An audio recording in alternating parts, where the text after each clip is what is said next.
This happened to me 2 years ago, in the summer. I was 14 back then.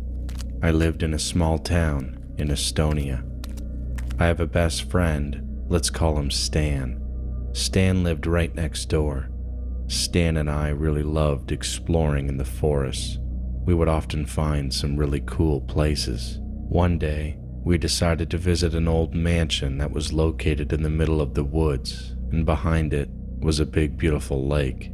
The mansion was a few miles from our apartments.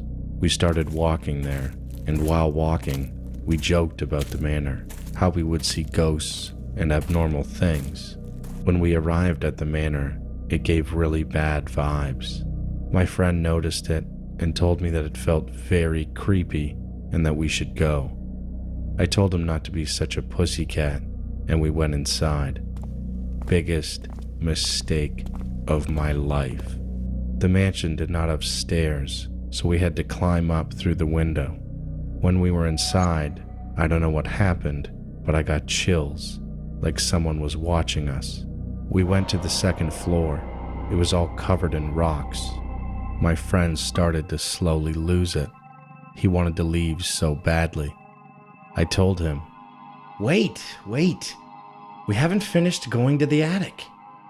That's where the problem started. When we arrived in the attic, we began to explore it. Then suddenly, my friend screamed.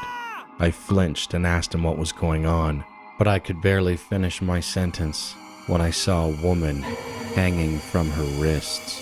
She had white foam around her mouth and bruises around her body. We ran downstairs like maniacs, climbed out, and ran towards the town. When I was running, I saw what looked like a doll sitting on a tree branch. When I looked away, it was gone. We called the police and I told them about the woman and the doll. They went in the manor and they found the woman with the doll right next to it. Later, the police told us that the woman was poisoned with strychnine. Then I looked up in Google about its history.